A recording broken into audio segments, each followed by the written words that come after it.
So we're going to get into now our awards portion of the night. And this is very important because it's about recognizing the work that you have done in your branches and in your communities. And so here's how it's going to go. When you hear your name, we are going to have you come up to the stage. When you hear your name called, you're going to make your way to this side of the stage. If you hear your name. If you hear your name. If you don't, then it will be fun. This is my left. It's your right. Please use the stairs. Please use the stairs. And we will come and present your award at center stage. I also want to give a special thank you. We are in Utah, as you may know, and if you don't know that, God bless you. But I want to thank the Utah College Republicans for having us in their beautiful home state and for supporting us in our mission to advance common sense environmentalism. Can we give it up for Utah College Republicans?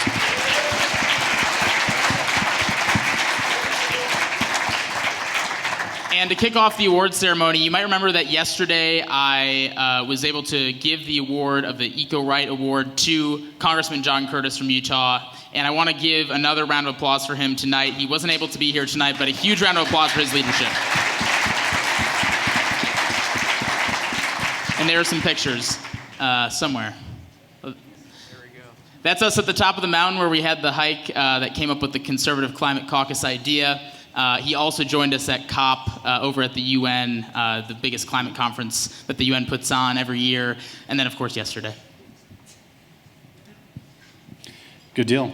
And so, as you've seen, there's been cameras around this conference capturing your likeness. Thank you for the consent on that. And so we want to present to you a little flashback video that we did to show you how good of a time that we've had this week. So let's see this thing play. Sometimes I catch myself living like I'll never die. I'll be down here forever, that I get another try. So I say, I'll start tomorrow, I'll ask her out next week, and I'll go out another night when I'm caught up on sleep. But lately I've been thinking, the biggest risk that I take is playing it safe. So I wanna give my heart away like it ain't gonna break. Let someone in, even if it is. Rather end up penniless, chasing my bucket list. Cause over time's never time well spent. I'll take the pen and headache hangover over missing out on late nights. Cause the nights I remember end with the sunrise. Took me wondering what if to know it's true. Rather regret what I did than what I didn't do. I spend the extra money, surprise my mom for Mother's Day. Cause having one less memory ain't a price I wanna pay. And I'll man up and say the sorries I've been putting off for years. Tell the people that I love them while I'm here. We ain't promised tomorrow. So the biggest risk that I take is playing it safe. So I wanna give my heart away like it ain't gonna break. Let someone in, even if it is. Rather end up penniless, chasing my bucket list. Cause over time's never time well spent. I take the pen and headache hangover over missing out on late nights. Cause the nights I remember end with the sunrise. Took me wondering what if to know it's true. Rather regret what I did than what I didn't do.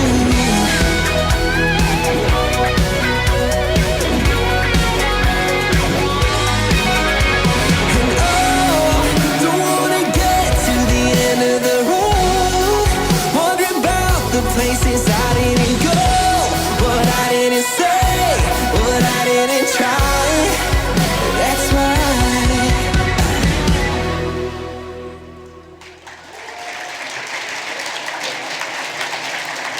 Absolutely incredible. And let me, before Carly announces the first award, I'm going to pump her up for a second. Carly Matthews is our only communications staffer on the team. And each year she has helped you and us and I place over 150 op-eds and 150 additional news hits all by herself. And so before we announce an award that she deserves many awards for, I just want to give congratulations to Carly for all she's done for ACC and just appreciate how much she has accomplished for us. Woo! Well, Now that I'm sufficiently emo, I guess I'll present the first award of the night. Our first award is the Changing the Narrative Award. And as Benji said, we publish more than 130 op-eds per year. And my favorite part of my job, day in and day out, is working with you all and getting to share your passion and getting you published all across the country.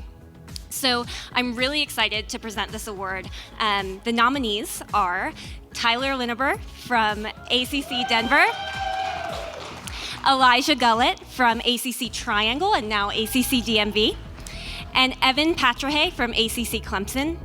And I am so proud to give this award to Elijah Gullett from ACC Triangle and ACC DMV.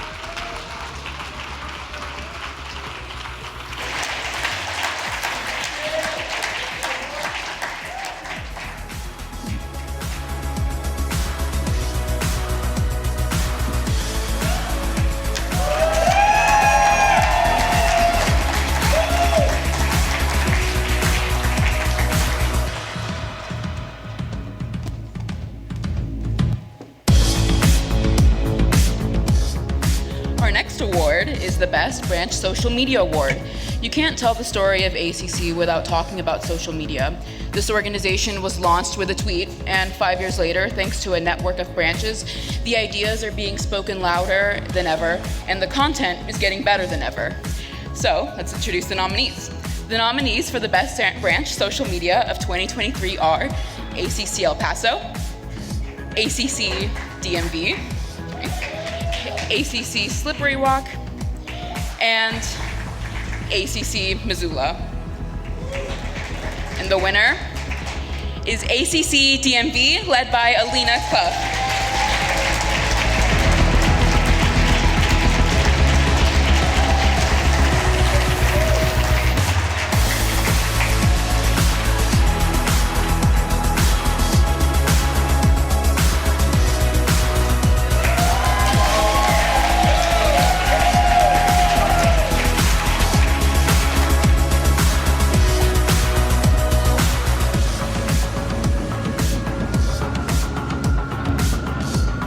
Tonight, I'm also so excited to announce the nominees for the Committed to Change Award. The climate commitment started in 2022. The climate policy framework that we use to push for action. The pillars are innovate, streamline, compete, unlock, conserve, and protect. Nominees are dedicated to the cause and consistently advocate for solutions in the climate commitment. Our nominees tonight are Kate Wexell from ACC Mizzou,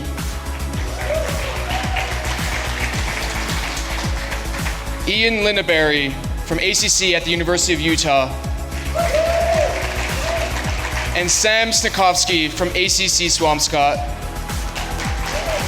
and last but not least, Luke Strominger from ACC Florida. Can we have a drum roll, please? And the winner is last year's busiest bee, Luke Strominger.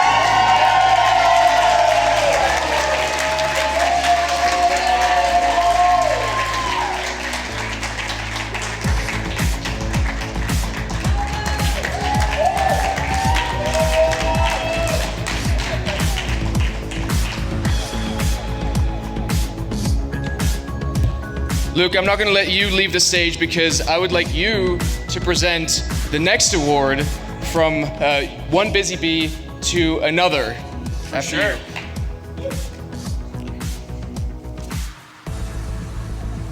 It's up there.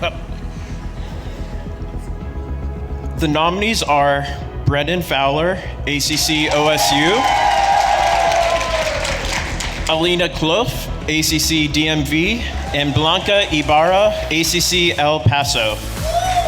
And from one busy bee to another, the winner of tonight's Busiest Bee Award is ACC DMV President Alina Clough. Grab the award. It's up there.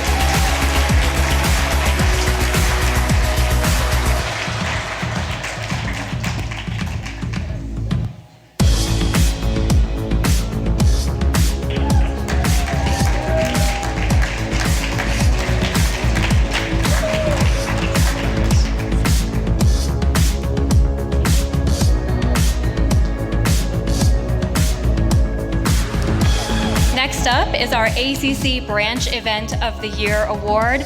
It's hard to believe it's been a whole year since our first summit. In the last year, ACC has started 30 new branches, recruited nearly 5,000 new activists, and held nearly 200 events all over the country.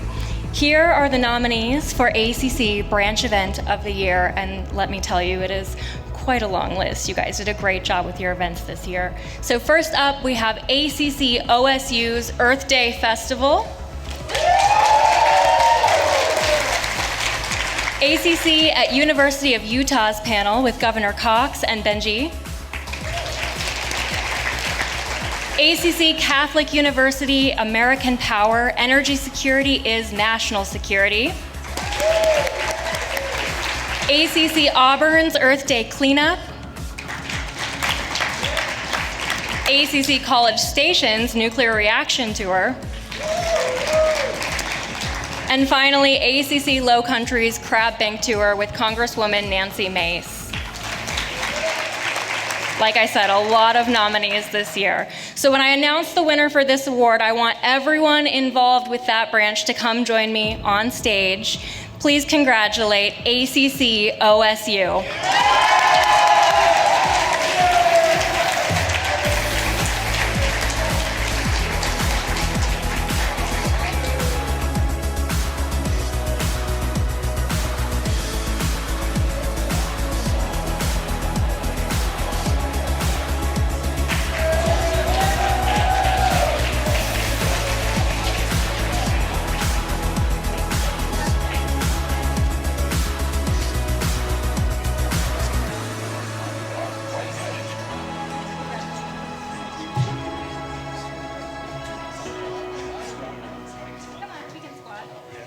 Let's get coached. You guys are... Yeah, nice.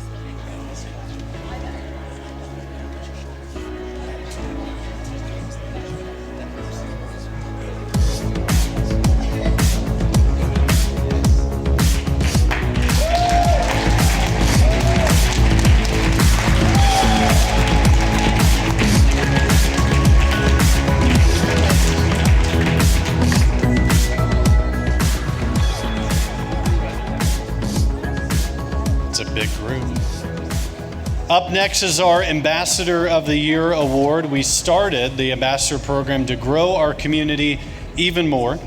Since its inception, we've recruited 17 ambassadors in 13 different states who have brought 1,352 new activists into our movement. And the nominations are Mike Coletti in Arlington, Virginia, Kate Wexell in Columbia, Missouri, Jordan Rivera in Fayetteville, Arkansas, Levante Holt in my hometown of Houston, Texas, Dominique Federico in Clemson, South Carolina. Please join me in congratulating this activist, not only for this award, but also for transferring, for getting into Northwestern University in the fall. Our winner is Kate Wexell.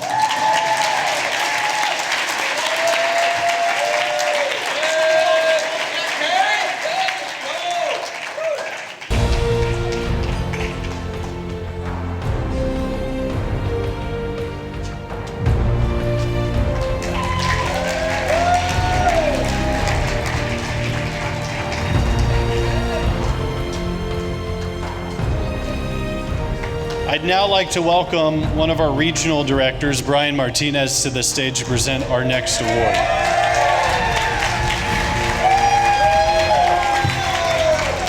The nominees for Branch of the Year are from all over the country. And the nominees are ACC Houston, ACC Low Country, ACC at The Ohio State University,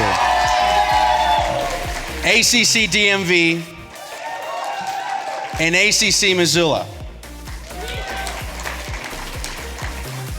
And when I announce this award, I'd like to ask everyone from this branch to come onto the stage. The winner of this award, Branch of the Year, is The Ohio State University.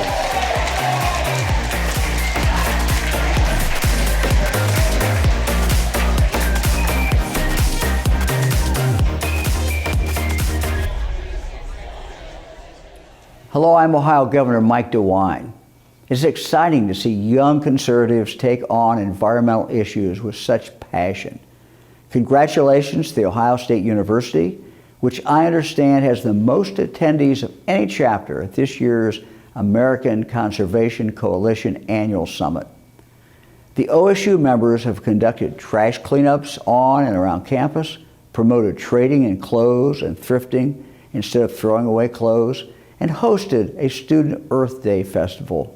This group has also been interested in protecting Mirror Lake on the OSU campus. Clean water is something we have been focusing on here in Ohio with our H2 Ohio program. We work to protect Lake Erie and other waterways in our state, which add up to 185,000 miles.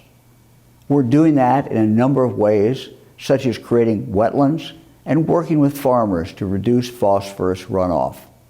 We also are ensuring Ohioans have access to clean drinking water and quality water infrastructure. Keep up the good work. It's going to take all of us. Thanks for investing in your community. OHIO. Go Bucks.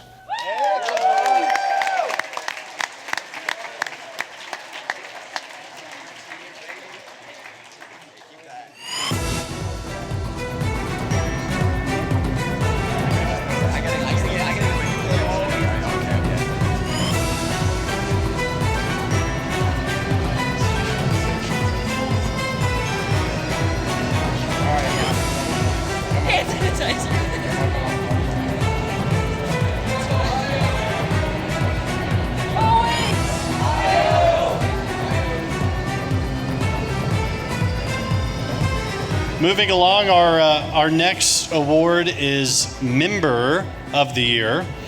ACC has more than 20,000 members across this country.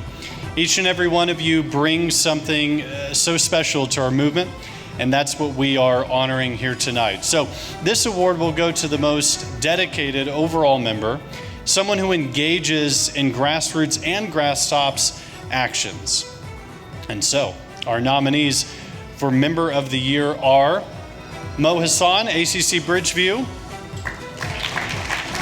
Eli Gollett, ACC Triangle; Danny Lindsay, ACC Florida; Kate Profit, ACC Washington State University; Blanca Ibarra, ACC El Paso; and Morgan Bailey, ACC Clemson, South Carolina. The winner is ACC WSU's Kate Profit.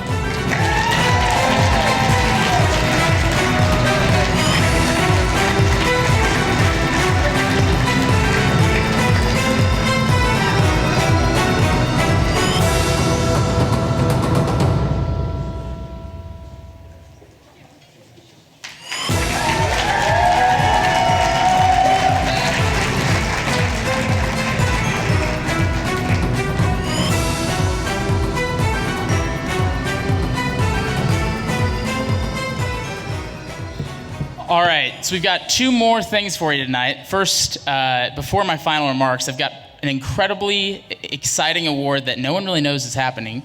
And this is our Region of the Year award. Our field team doesn't even know this. We've got 4 incredible regions that our field staff has represented all year long that have helped gain us over 20,000 activists, that have pushed us to where we are today, having an event here on the West Coast and having winners from every single region.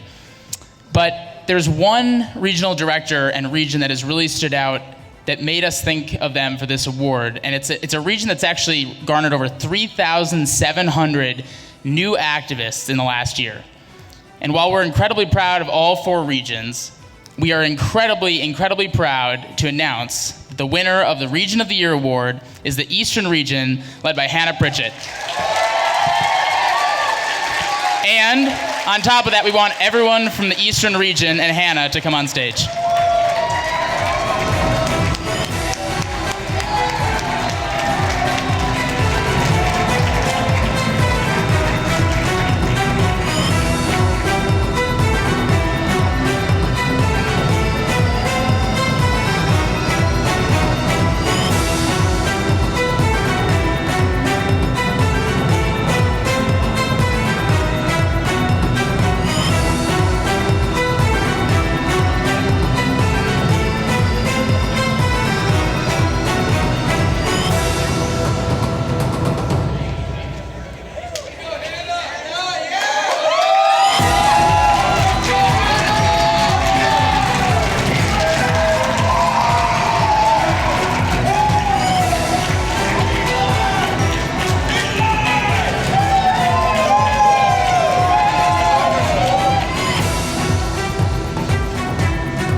of applause for Hannah Pritchett in the Eastern region.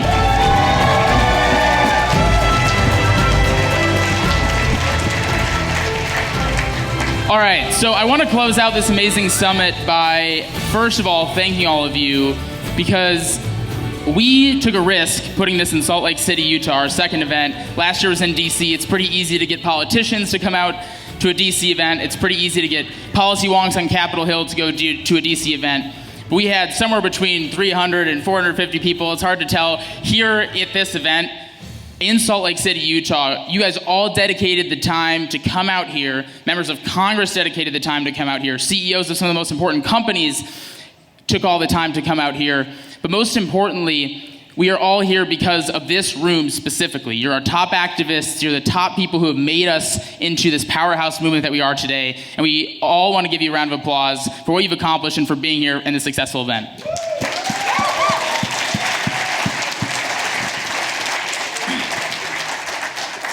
And before I talk about what's next for ACC, which is incredibly important, I want to talk about a transition. And I'm not talking about a transition like we hear about on the news, if you know what I'm saying. I'm also not talking about a personal transition or the transition from cheeseheads to cowboy hats that I've made in recent weeks. It's a transition of ACC's movement from the first phase of what we've already accomplished that I want to recap for you. And the second phase, that's the most important phase that we have ahead of us. It's daunting, and it's been covered all weekend. But I want to tell a story. In 2016, I was on a hike in Washington State, and I looked up at the sky through the trees, and I heard something. Nothing. And it was that nothingness, that peacefulness from nature, that made me realize that the problem with environmentalism, the problem with politics today, honestly, is that there isn't enough of the nothingness. There's too much noise. And we're surrounded by that noise 24/7, 365, and it's easy to get caught up in the day-to-day, honestly bullshit that we see on the national political stage. And it's no wonder why we have serious, pressing environmental issues. And so from that hike, realizing that the noise was what was preventing us from solving some of the most pressing environmental challenges that we face, came the idea for ACC. Because ACC isn't just about building the conservative movement, or wearing cowboy hats on stage when you never really wanted to. It's about building the bridge towards a beautiful, bright future that we all want.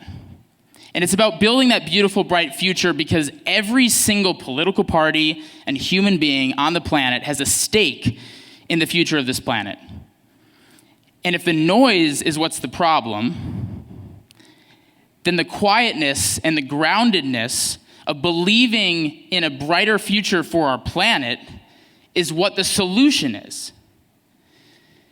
You fast forward 7 years later from that weird hippie idea that I'm telling you about, and we're standing here having achieved the first goal. Conservatives are now at the table on environmental issues for good.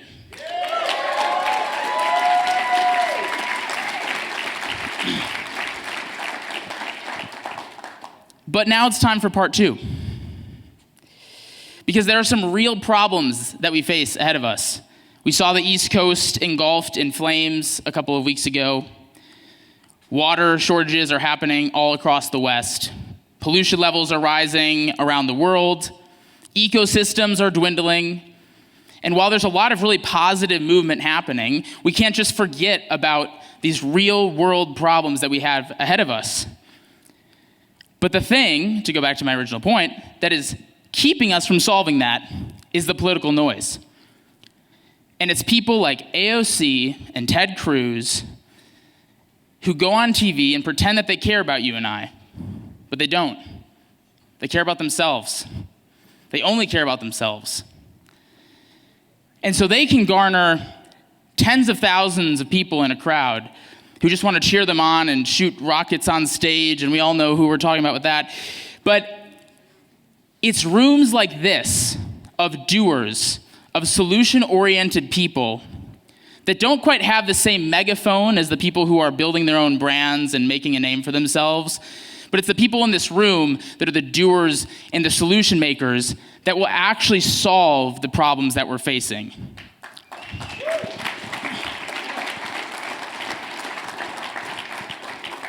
And if it's the noise that's drowning us away from finding solutions on these issues, the only way to drown that noise is to create our very own. And by creating our very own, it's taking this room of 300 amazing individuals and making that 3,000, making that 30,000, making it 300,000, and eventually making that the norm. And we heard that. Andrew Gruel talking about how we need to popularize these ideas if we're ever going to solve the challenges that we face. Constantine, you talked about that as well. It's the future that's in this room that's going to solve these challenges, but it's only if we create the noise. But there's a few things that are different about the noise that we create. The noise that we create is about solutions, not rhetoric. The solutions that we create and the noise that we create is about building a brighter future. And most importantly, it's about that optimism that we all share in this room, that we can and will solve the challenges that we face. And it's taking the environmental movement that we know of today and taking it back, because the environmental movement of the past has not worked. And the environmental movement of the future is a movement of optimism, pragmatism, and results. And that's what we represent.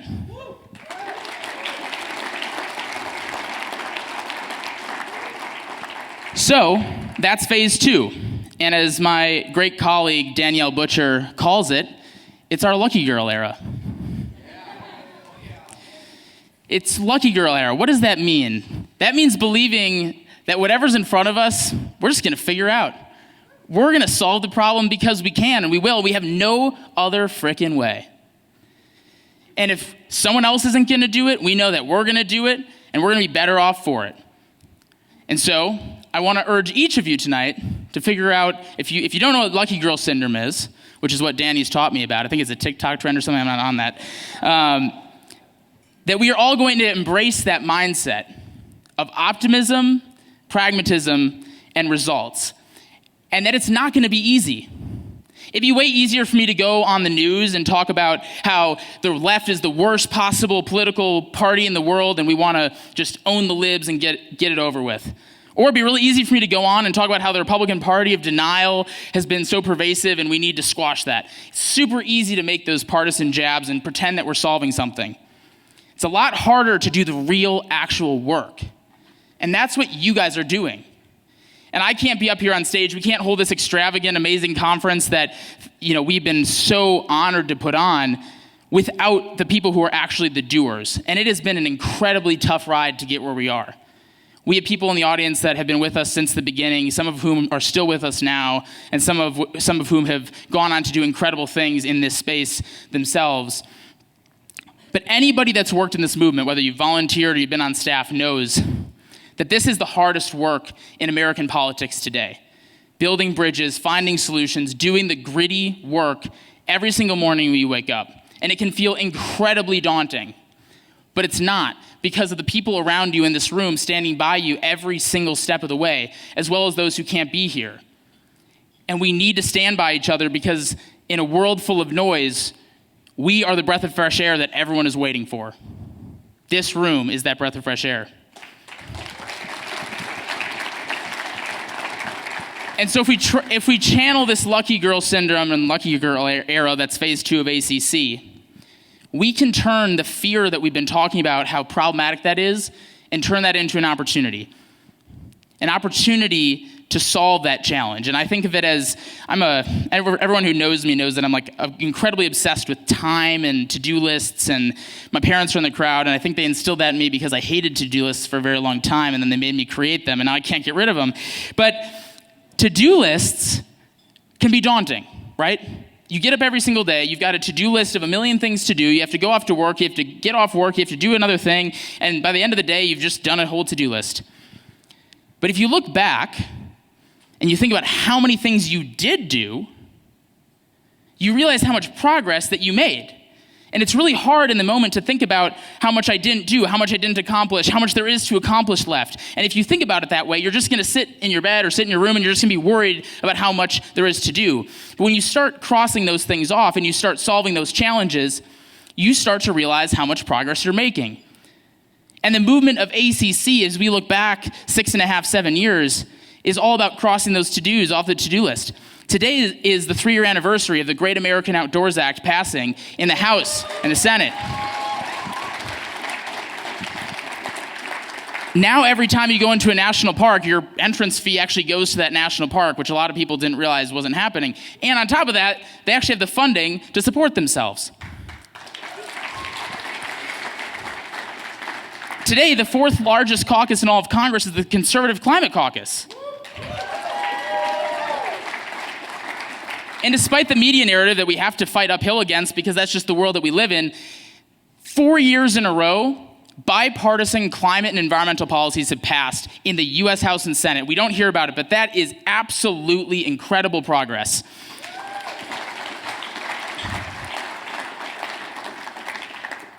That's a lot of to-dos that we've crossed off that list, and we have a lot more to do.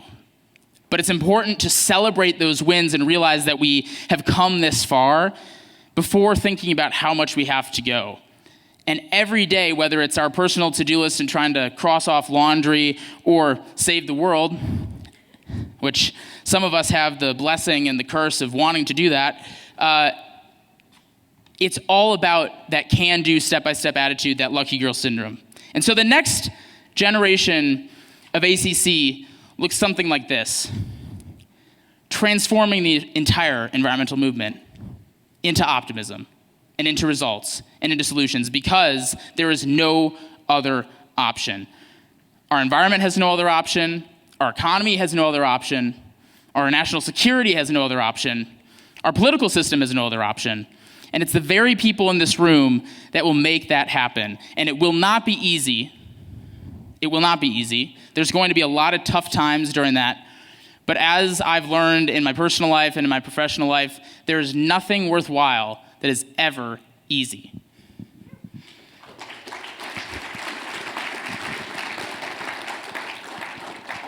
So as you go home tomorrow and as you close tonight and celebrate what you should celebrate as an incredible weekend, just remember that ACC's movement is just beginning. This room that we have here of incredible individuals that have dedicated their lives and their time to be here, to be involved in this space for hopefully the rest of our lives, that this is about you and I standing together amidst the noise and channeling that love of nature that we all have, and knowing that those brighter days that are ahead of us are the only option we have, and the only option we have to accomplish that and build the brand new environmental movement that ACC seeks to create is it on all of us working together to accomplish that.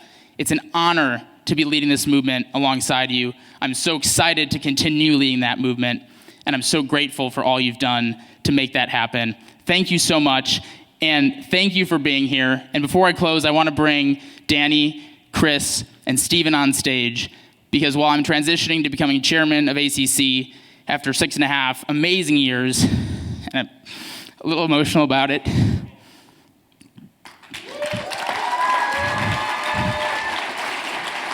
I don't think cowboys are supposed to cry, but these 3 individuals and people in the audience, Kaylee Cunningham, Jackson Blackwell, Morgan, Brummond, Madison, Link Reese, the whole ACC team that's been with me alongside this entire ride, my parents, my girlfriend Elsa, Bill Bryant, who's in the audience, so many amazing people have brought us here today. I'm not going anywhere, first of all. But second of all, this organization could not be in better hands from a day-to-day perspective, and I will continue leading with you because there's no other option for me. There's no other option for you. You've signed up for this. I'm sorry. This is the movement of the future, and this is the movement of you. Thank you so much, and God bless ACC.